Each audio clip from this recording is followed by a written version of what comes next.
नमस्कार, मैं स्वाति वर्मा आपका स्वागत करती हूं पब्लिक एशिया न्यूज में। वक्त हो चला है पब्लिक एशिया प्राइम टाइम का, तो चलिए रुक करते हैं देश विदेश के विभिन्न राज्यों की अहम खबरों की ओर। नमस्कार, मैं हूं रेणु कुमारी। आप देख रहे हैं पब्लिक एशिया न्यूज चैनल। इसी के साथ अब वक्त हो गया उत्तर प्रदेश की बड़ी खबरों का। पहली खबर की ओर चलते बता दें, मुख्यमंत्री योगी आदित्यनाथ ने गुरुवार को अपने सरकारी आवास पर जनता दर्शन किया। इस दौरान प्रदेश के विभिन्न कोने से पहुंचे सैकड़ों लोगों ने मुख्यमंत्री को अपनी पीड़ा सुनाई। बता दें, सीएम ने प्रत्येक पीड़ितों से मिलकर उनकी समस्याओं को सुना और संबंधित अधिकारियों को समय सीमा के अंदर समाधान के निर्देश दिए। जनता दर्शन कार्यक्रम में महिलाएं, पुरुष और युवाओं ने अपनी अपनी समस्याओं से अवगत कराया है। और अगली खबर की ओर चलते बता दें, उत्तर प्रदेश में भीषण गर्मी के बीच लोग बारिश का बेसब्री से इंतजार कर रहे हैं। इस बीच मौसम विभाग ने बड़ी खुशखबरी दी है। मौसम विभाग की वैज्ञानिक सोमा सेन ने कहा है कि यूपी और खासकर वेस्ट यूपी में हीट वेव जारी रहेगी, लेकिन ईस्ट यूपी में आज के बाद हीट वेव नहीं रहेगी। आईएमडी वैज्ञानिक सोमा सेन राय ने बताया है कि मध्य भारत और पूर्वी भारत में एडवांस मानसून की स्थिति पैदा होगी। हीट वेव की स्थिति काफी हद तक निकल चुकी है। उत्तर प्रदेश और खासकर पश्चिम उत्तर प्रदेश के एक दो इलाकों में 5 दिनों तक हीट वेव की स्थिति जारी रहेगी। पंजाब हरियाणा में हीट वेव की चेतावनी नहीं दी गई है। कोंकण, गोवा, कर्नाटक, तटीय कर्नाटक और केरल में अगले 3 से 4 दिन भारी से अधिक भारी बारिश होने की संभावना है। दिल्ली में 23 और 24 को आइसोलेटेड हीट होने की संभावना है। और अगली खबर आ रही है मेरठ से, जहां मेरठ लोकसभा चुनाव में उत्तर प्रदेश में सबसे ज्यादा नुकसान होने के बाद भाजपा मंथन में जुटी है। पश्चिम उत्तर प्रदेश के हर जिले में बैठक के दौरान गुटबाजी सामने आ रही है। ऐसा भाजपा में पहली बार देखने को मिल रहा है। शायद यही वजह है कि पार्टी को लोकसभा चुनाव में इतना नुकसान हुआ है। पार्टी में इस तरह की गुटबाजी पर हाईकमान बेहद नाराज है। ऐसे में हर लोकसभा वार समीक्षा कर मंडल स्तर तक के कार्यकर्ताओं से अलग अलग बात की जा रही है। और अगली खबर आ रही है बाराबंकी से, जहां बाराबंकी में ड्यूटी से लौट रही एक महिला आईएएस अफसर की गाड़ी से नीली बत्ती उतरवाना पुलिसकर्मी को भारी पड़ गया। घटना बुधवार की रात की है। लेडी आईएएस अफसर दिव्या सिंह ड्यूटी से लौट रही थी। गाड़ी उनका ड्राइवर चला रहा था। तभी पटेल तिराहे पर कुछ पुलिसकर्मियों ने लेडी अफसर की गाड़ी को रुकवाया, फिर उनकी गाड़ी में लगी नीली बत्ती को उतरवा दिया। इसका उन्होंने सोशल मीडिया भी उन्होंने वीडियो भी बनाया, लेकिन वीडियो वायरल हुआ तो मामला डीएम तक जा पहुंचा। उन्होंने एसपी निर्देश कुमार सिंह से इस पर कड़ी नाराजगी जताई है। एसपी ने आईएएस दिव्या सिंह की गाड़ी से नीली बत्ती तुड़वाने वाले उप निरीक्षक विनोज कुमार शर्मा और उप निरीक्षक मनोज कुमार सिंह पर कड़ी कार्रवाई करते हुए दोनों को तत्काल लाइन हाजिर कर दिया है। और आखिरी खबर की ओर चलते बता दें, उत्तर प्रदेश में योगी सरकार ने अधिकारियों को लेकर नई गाइडलाइंस जारी की है। यूपी सरकार ने अपने अफसरों और कर्मचारियों के लिए मीडिया गाइडलाइंस बनाई है।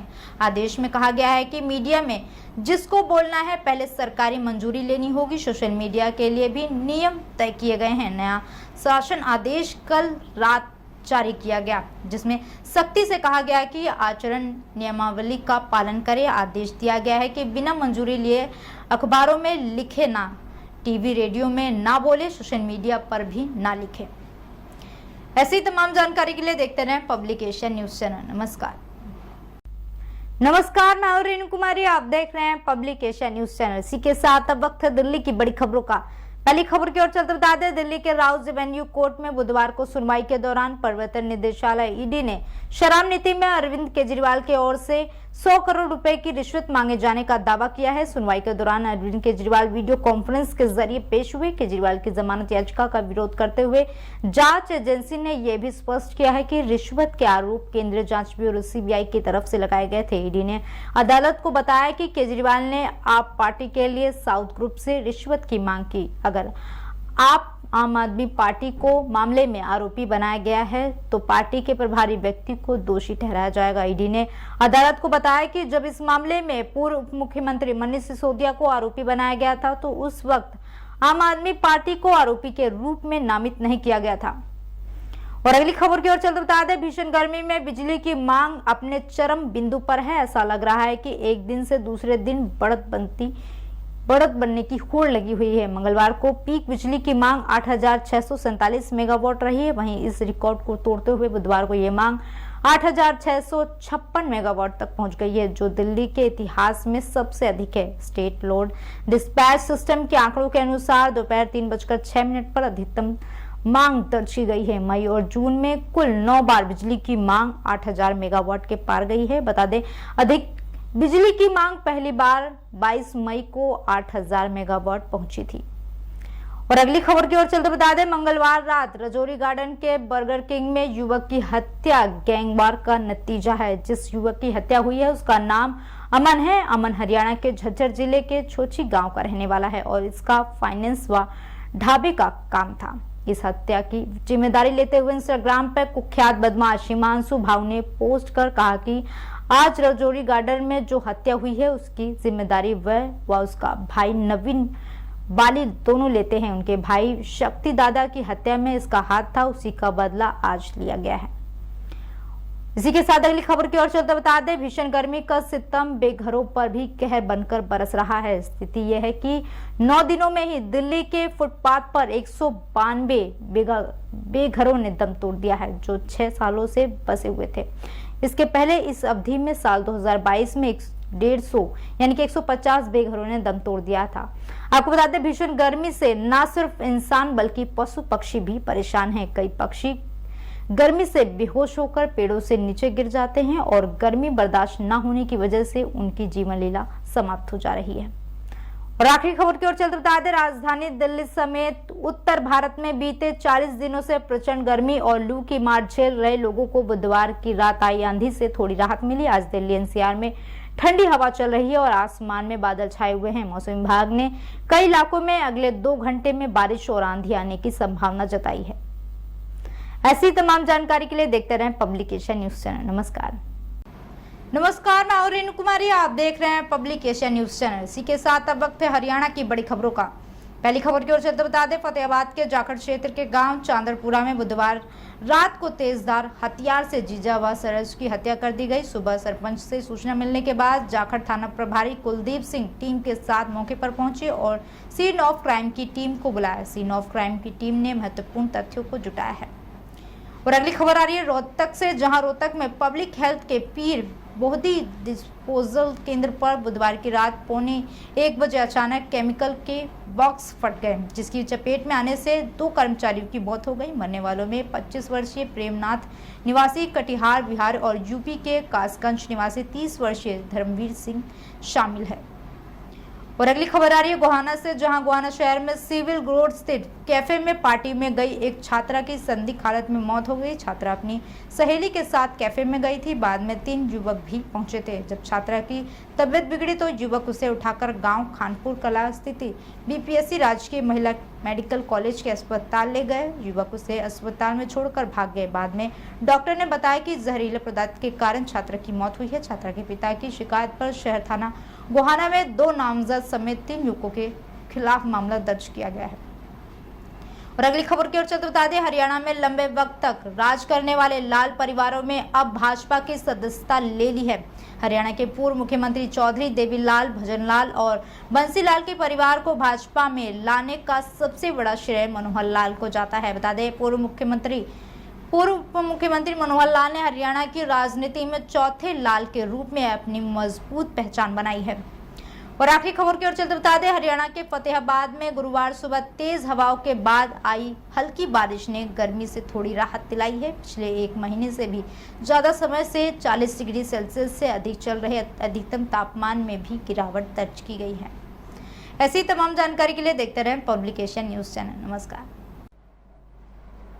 नमस्कार, मैं हूं जैनिश मसीह और आपका स्वागत है पब्लिक एशिया न्यूज में। अब वक्त है उत्तराखंड की बड़ी खबरों से आपको रूबरू कराने का। पहली खबर की ओर बढ़ते हुए आपको बता दें, हरिद्वार के ज्वालापुर में तीर्थ पुरोहित परिवार की बुजुर्ग महिला की हत्या के मामले में जेल में बंद उसकी पोती के प्रेमी के खिलाफ ज्वालापुर कोतवाली में दुष्कर्म का मुकदमा दर्ज कराया गया है, जिसमें युवती की मां ने आरोप लगाया कि उनकी बेटी के नाबालिग रहने के दौरान अनुराग ने उसके साथ दुष्कर्म किया और अश्लील वीडियो बनाकर ब्लैकमेल करते हुए मानसिक, शारीरिक और आर्थिक शोषण किया। पुलिस ने मुकदमा दर्ज कर जांच शुरू कर दी है। ज्वालापुर के मोहल्ला चाकलान में पिछले महीने 14 मई को तीर्थ पुरोहित परिवार की बुजुर्ग महिला अर्चना देवी की दिन दहाड़े हत्या कर दी गई थी। अगली खबर की ओर बढ़ते हुए आपको बता दें कि आखिरकार बुधवार को बादलों ने रहम कर ही दिया। उत्तराखंड के लगभग सभी इलाकों में बौछारें पड़ी और गर्मी से राहत मिल गई। कहीं कहीं धूल के साथ तेज आंधी भी चली। वहीं आज गुरुवार को भी राहत जारी है। हल्द्वानी में बादल छाए रहे और बौछार भी पड़ी। वहीं राज्य के मैदानी इलाकों में आज हल्की बूंदाबांदी के साथ पर्वतीय क्षेत्रों में पानी की बौछार होगी। मौसम विशेषज्ञों की माने तो उत्तराखंड में पश्चिमी विभोग पहुंचने लगा है, जिसके चलते पहाड़ों पर बारिश शुरू होने लगी है। अगली खबर की ओर बढ़ते हुए आपको बता दें, दुर्गम इलाकों में बीमार व्यक्ति को अस्पताल पहुंचाने के लिए परिजनों को कितनी जद्दोजहद करनी पड़ती है, इसकी बानगी चमोली जिले के मुसौदियार गांव में देखने को मिल जाएगी। दरअसल यहां रहने वाली 98 साल की शाखा देवी की बुधवार को तबीयत खराब हो गई। गांव तक सड़क नहीं होने की वजह से परिजन उन्हें डंडी पर बैठाकर 3.5 किलोमीटर पैदल दूरी तय कर नैनी तक लेकर पहुंचे।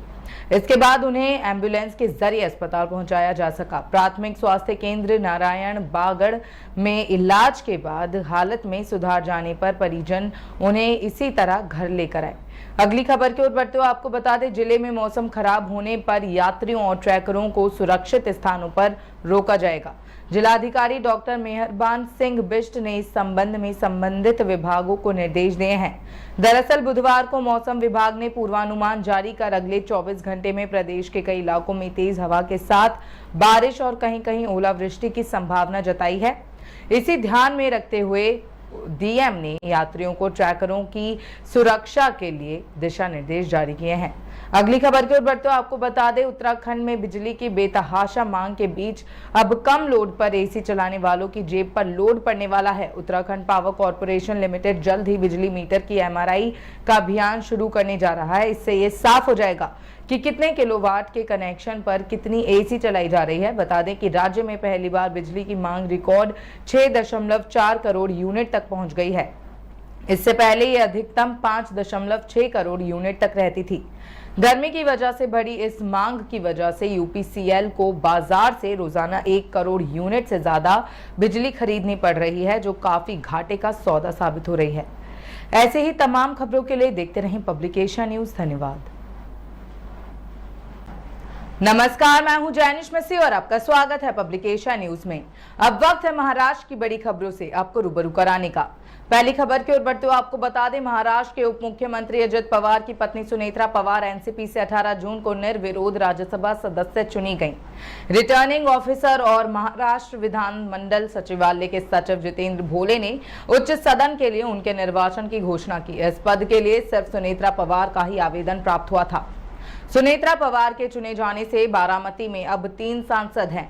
वरिष्ठ नेता शरद पवार भी राज्यसभा सांसद हैं। बारामती के लोगों का ध्यान इस बात पर है कि शरद पवार के साथ साथ ननद और भाभी बारामती के विकास के लिए क्या भूमिका निभाएंगे। अगली खबर की ओर बढ़ते हुए आपको बता दें, शिवसेना पार्टी के स्थापना दिवस पर मुख्यमंत्री एकनाथ शिंदे ने शिवसेना यूबीटी नेता उद्धव ठाकरे और उनके बेटे आदित्य ठाकरे पर जमकर निशाना साधा। इस दौरान एकनाथ शिंदे ने लोकसभा चुनाव में शिवसेना और शिवसेना यूबीटी के बीच मतों के आंकड़े भी बताए। उन्होंने कहा कि महाराष्ट्र में निकले फतवे की वजह से उनकी पार्टी को कहीं कहीं हार का सामना करना पड़ा, लेकिन आने वाले विधानसभा चुनाव में सबका हिसाब चुकता किया जाएगा। सीएम शिंदे ने कार्यकर्ताओं को विधानसभा चुनावों के लिए तैयार रहने के निर्देश दिए। अगली खबर की ओर बढ़ते हुए आपको बता दें, मुंबई शहर और उपनगरों में अगले 24 घंटों में मध्यम से भारी बारिश होने की संभावना है। मुंबई में सुबह से ही रिमझिम बारिश हो रही है। कुछ जगहों पर बादल छाए हुए हैं। मुंबई, पालघर, ठाणे, रत्नागिरी, रायगढ़, सिंधुदुर्ग और विदर्भ में मौसम विभाग का येलो अलर्ट जारी किया गया है। भारतीय मौसम विभाग के एक अधिकारी ने बुधवार को बताया कि दक्षिण पश्चिम मानसून जो मुंबई पहुंचने के बाद धीमा पड़ गया था, अब गति पकड़ रहा है और 21 से 22 जून तक इसके और आगे बढ़ने की उम्मीद है। अगली खबर की ओर बढ़ते हुए आपको बता दें, गैंगस्टर अबू सलेम को तलोजा जेल से दूसरी जेल में न भेजने की याचिका पर मुंबई सेशन कोर्ट 25 जून को सुनवाई करेगा। सलेम की वकील अलीशा पारेश ने कहा कि अबू सलेम ने मुंबई सत्र न्यायालय में याचिका दायर की है कि उसे दूसरी जेल में न भेजा जाए। अबू सलेम 1993 के मुंबई बम विस्फोट और अन्य मामलों में भूमिका के लिए मुंबई की तलोजा जेल में आजीवन कारावास की सजा काट रहा है। उसे 2005 में पुर्तगाल से भारत प्रत्यर्पित किया गया था और अब तब से वो इसी जेल में है। अगली खबर की ओर बढ़ते हुए आपको बता दें, शिवसेना यूबीटी प्रमुख उद्धव ठाकरे ने कहा कि वो उन लोगों के साथ कभी नहीं जाएंगे जिन्होंने उनकी पार्टी को खत्म करने की कोशिश की। इसके साथ ही लोकसभा चुनाव के बाद बीजेपी के साथ संभावित सुलह से जुड़ी अटकलों पर विराम लग गया। ठाकरे ने शिवसेना के 98वें स्थापना दिवस पर यहां आयोजित एक कार्यक्रम को संबोधित करते हुए कहा कि 9 जून को सत्ता में आई नरेंद्र मोदी सरकार गिर जाएगी और उसकी जगह इंडिया गठबंधन नीत सरकार सत्ता संभालेगी।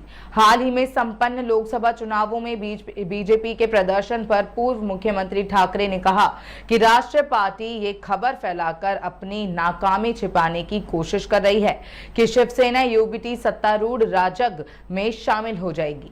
ऐसे ही तमाम खबरों के लिए देखते रहें पब्लिक एशिया न्यूज। धन्यवाद। नमस्कार, मैं हूं जैनिश मसीह और आपका स्वागत है पब्लिक एशिया न्यूज में। अब वक्त है मध्य प्रदेश की बड़ी खबरों से आपको रूबरू कराने का। पहली खबर की ओर बढ़ते हुए आपको बता दें, मध्य प्रदेश में इन दिनों प्री मॉनसून की एक्टिविटी जारी है। बुधवार को भी प्रदेश के कई जिलों में बारिश हुई, जबकि कई जिलों में हवा और आंधी भी चली। मौसम विभाग ने आज 20 जून को भी प्रदेश के 12 जिलों में बारिश की संभावना जताई, जबकि 38 जिलों में हवा और आंधी का अलर्ट जारी किया है। मौसम वैज्ञानिकों ने बिजली चमकने पर सावधानी की भी सलाह दी है। अगली खबर की ओर बढ़ते हुए आपको बता दें, ग्वालियर के बहोड़ापुर क्षेत्र में 3 मंजिला घर में भयंकर आग लग गई। आग लगने से पिता और 2 बच्चों की मौत हो गई। बताया जा रहा है शॉर्ट सर्किट की वजह से आग लगी है। फायर ब्रिगेड ने तुरंत मौके पर पहुंचकर आग पर काबू पा लिया। बता दें कि आग लगने से अफरा तफरी मच गई और घर में भगदड़ का माहौल बन गया। इस हादसे में मौजूद सभी लोग बाहर निकल गए, लेकिन पिता और बच्चे घर से बाहर नहीं निकल पाए और उनकी मौके पर ही मौत हो गई। अगली खबर की ओर बढ़ते हुए आपको बता दें, इंदौर में छात्रा अंजलि द्वारा बिल्डिंग की 14वीं मंजिल से कूदकर आत्महत्या कर लेने के मामले ने एक बार फिर सोचने पर मजबूर कर दिया है कि आखिर किन हालातों में और क्यों बच्चे ऐसा गंभीर कदम उठा लेते हैं। मनोचिकित्सकों का कहना है कि पारिवारिक विवाद, इंटरनेट, मीडिया और सबसे आगे रहने की दौड़ बच्चों को मानसिक तनाव दे रही है। इंदौर में मनोचिकित्सकों और बाल एवं किशोर चिकित्सकों के पास भी अब बच्चों में तनाव के मामलों की संख्या हर साल बढ़ती जा रही है। बच्चों के व्यवहार में हो रहे बदलावों को स्वजन अनदेखा कर देते हैं। उन्हें लगता है कि वो एक उम्र के बाद ठीक हो जाएंगे, लेकिन ऐसा नहीं होता। अगली खबर की ओर बढ़ते हुए आपको बता दें, सागर जिले के देवरी थाना क्षेत्र के ग्राम ईश्वरपुर के पास ट्रैक्टर पलटने से 3 लोग गंभीर रूप से घायल हो गए। ट्रैक्टर सवार सभी लोग खेत की जुताई कर वापस घर लौट रहे थे। इस दौरान हादसा हो गया। हादसे में घायल हुए 2 व्यक्ति ग्राम ईश्वरपुर के और एक व्यक्ति ग्राम बीना का रहने वाला है। घटना बुधवार रात करीब 8 बजे की है। बताया जा रहा है कि हादसे के काफी देर बाद जब 108 एम्बुलेंस नहीं पहुंची तो गांव के लोग गंभीर रूप से घायलों को निजी वाहन से देवरी के स्वास्थ्य केंद्र लेकर पहुंचे, जहां प्राथमिक उपचार के बाद उन्हें एम्बुलेंस से सागर जिला अस्पताल रेफर कर दिया गया। अगली खबर की ओर बढ़ते हुए आपको बता दें, मध्य प्रदेश के सागर जिले में अपने बीमार बच्चे को इलाज के लिए ले जा रही महिला सुर्खी के पास सलैया में निर्माणाधीन 4 लेन पर बाइक से गिर गई। हादसे में मां बेटे की मौत हो गई। पुलिस ने केस दर्ज कर मामले की जांच शुरू कर दी है। जानकारी के मुताबिक ग्राम मढ़ी जमुनिया की रहने वाली 25 वर्षीय शिवानी पति गणेश अहिरवार के 7 महीने के बेटे दिव्यांश की अचानक तबीयत खराब हो गई। बच्चे को दवा दिलाने के लिए शिवानी अपने जेठ के साथ बाइक पर सागर जा रही थी। इस दौरान रात करीब 8:45 बजे सुर्खी के पास सलैया में अचानक स्पीड ब्रेकर आ जाने से बाइक अनियंत्रित होकर गिर गई, जिससे शिवानी बेटे के साथ सड़क पर गिर गई। हादसे में गंभीर रूप से घायल मां बेटे को इलाज के लिए तुरंत सागर लाया गया, जहां बच्चे को जिला अस्पताल और शिवानी को मेडिकल कॉलेज रेफर कर दिया गया। परिजन गंभीर हालत में शिवानी को भोपाल ले जा रहे थे, लेकिन विदिशा पहुंचने से पहले उसने दम तोड़ दिया। उधर जिला अस्पताल में भर्ती मासूम दिव्यांश की भी मौत हो गई। ऐसे ही तमाम खबरों के लिए देखते रहिए पब्लिक एशिया न्यूज। धन्यवाद। नमस्कार, मैं हूं रेणु कुमारी, आप देख रहे हैं पब्लिक एशिया न्यूज चैनल। इसी के साथ अब वक्त है बिहार की बड़ी खबरों का। पहली खबर की ओर चलते बता दें, मुजफ्फरपुर पुलिस ने फर्जी तरीके से हथियार लाइसेंस बनवाकर टोल प्लाजा पर ड्यूटी कर रहे सिक्योरिटी कंपनी के 2 सुरक्षा कर्मियों को 2 बंदूक, हथियार और 10 कारतूस के साथ गिरफ्तार किया है। जिले के मनियारी थाना क्षेत्र के टोल प्लाजा के पास से इन्हें गिरफ्तार किया गया है। एसडीपीओ वेस्ट के 2AG ज्ञानी ने बताया है कि अवैध हथियार लाइसेंस बनाकर ये दोनों सिक्योरिटी कंपनी के लिए काम कर रहे थे। इस मामले के बाद कंपनी भी अब संदेह के घेरे में आ गई है। और अगली खबर की ओर चलते बता दें, आनंद विहार से मुजफ्फरपुर आ रही 1255-8 सप्त क्रांति एक्सप्रेसवे पर कुछ बदमाशों ने यूपी के गोंडा में पत्थरबाजी कर दी। इसको लेकर B5 कोच के 2 खिड़की के शीशे टूट गए। इस घटना के बाद यात्रियों में हड़कंप मच गया। इसकी सूचना सोशल मीडिया पर यात्रियों द्वारा दी गई। एक यात्री के मुताबिक पत्थर ऐसे चल रहे थे कि जैसे लग रहा हो मानो फायरिंग की गई हो। घटना के बाद बारे में रेलवे के वरीय पदाधिकारियों को और मुजफ्फरपुर जंक्शन पर सूचना दी गई है। और अगली खबर आ रही है नालंदा से, जहां बिहार के नालंदा में बुधवार को दिन दहाड़े कार्यालय में घुसकर एक बदमाश ने प्रधानाध्यापक को गोली मार दी। इसके बाद वहां हड़कंप मच गया। इस घटना के बाद बिहार की कानून व्यवस्था पर एक बार फिर से सवाल उठने लगा है। आरजेडी नेता तेजस्वी यादव ने पीएम मोदी और सीएम नीतीश दोनों को घेरा है और जल्द से जल्द कार्रवाई करने की मांग की है। और अगली खबर की ओर चलते बता दें, असम की एक युवती को सोशल मीडिया पर युवक से दोस्ती करना भारी पड़ गया। दरअसल इंस्टाग्राम पर प्यार परवान चढ़ने के बाद युवती युवक के साथ रहने के लिए दिल्ली पहुंच गई। वह अपने प्रेमी के साथ 2 साल तक लिव इन रिलेशनशिप में रही, लेकिन जब वह गर्भवती हो गई तो युवक ने दगा दे दिया, जिसे लेकर युवती ने युवक के खिलाफ अब समस्तीपुर में मामला दर्ज कराया है। और आखिरी खबर की ओर चलते बता दें, बिहार के कई इलाकों में गर्मी से थोड़ी राहत मिली है। पटना के साथ कई जगह पर भारी बारिश हो सकती है। इसके लिए मौसम विभाग ने ऑरेंज अलर्ट जारी किया है। इन जिलों के कुछ स्थानों पर तेज हवा गर्जन के आसार, इसकी गति 40 से 50 किलोमीटर प्रति घंटे की रफ्तार से रहने का पूर्वानुमान बताया जा रहा है।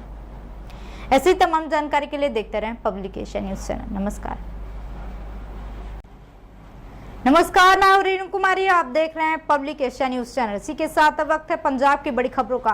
पहली खबर की ओर चलते बता दें, लुधियाना पुलिस ने सोशल मीडिया के माध्यम से जनता को एक अच्छा संदेश दिया है, जिसमें लुधियाना की एक युवती ने कुछ दिन पहले सोशल मीडिया पर एक वीडियो अपलोड की थी। पहले उसने हथियार के साथ वीडियो बनाई और उसके बाद थाना हेबोवाल में जाते समय वीडियो बनाई। वीडियो तो बनाई ही, साथ ही उस पर गाना लगा दिया, जिसके बाद पुलिस ने इस वीडियो के जरिए युवती का पता लगाया और उसे पूछताछ के लिए बुलाया गया। इसके बाद उसने पुलिस विभाग से माफी मांगी और फिर पुलिस ने युवती से ही लोगों को इस तरह की वीडियो न बनाने का संदेश देने को कहा और युवती की वीडियो बनाकर पुलिस ने अपने सोशल मीडिया पर अपलोड कर दिया है, जिसे लोग खूब पसंद कर रहे हैं।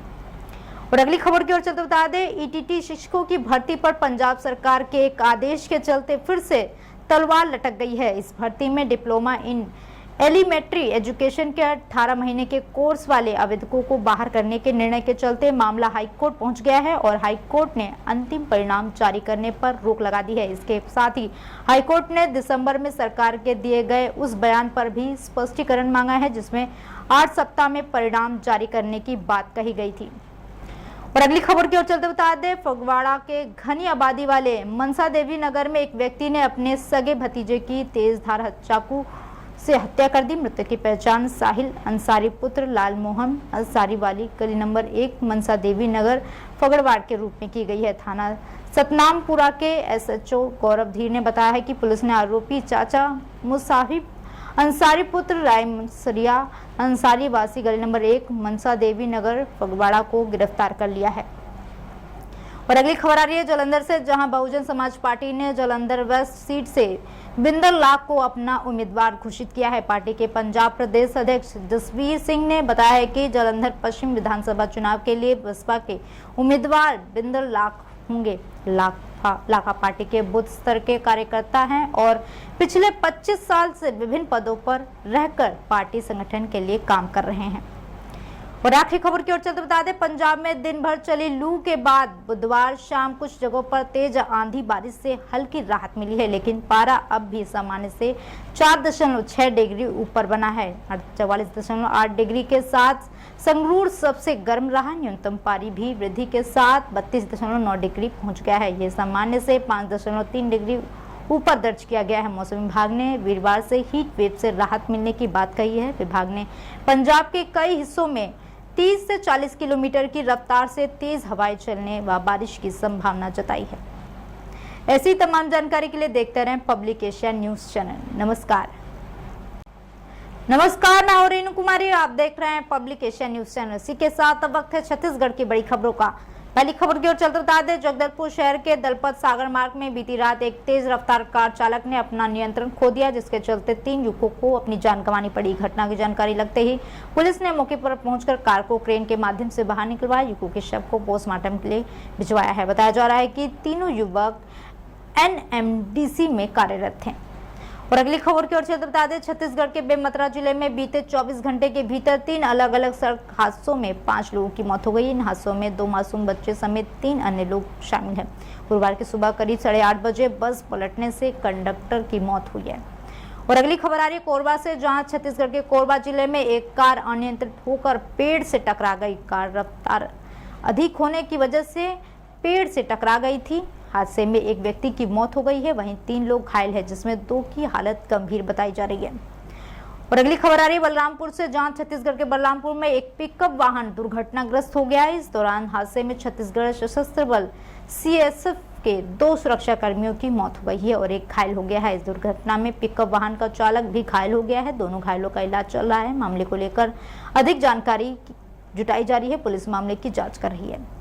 और आखिरी खबर की ओर चलते बता दें, छत्तीसगढ़ के कई हिस्सों में अब दक्षिणी पश्चिम मानसून के आगे बढ़ने की खबर है। सुबह और रात के समय ठंडी हवाएं चल रही हैं। प्रदेश के कुछ हिस्सों में भी प्री मानसून का आगमन हो चुका है। इससे प्रदेश में बारिश की गतिविधि बनी हुई है। कई जगहों पर गरज चमक के साथ वज्रपात और तेज हवाएं चल रही है। राजधानी रायपुर समेत प्रदेश के कई इलाकों में सुबह से ही बादल छाए हुए हैं, साथ ही बारिश की स्थिति बनी हुई है। प्रदेश में बारिश की वजह से वातावरण ठंडा हो गया है, हालांकि उमस अभी भी बरकरार है। आज गुरुवार को प्रदेश के कई जिलों में गरज चमक के साथ बारिश के आसार हैं।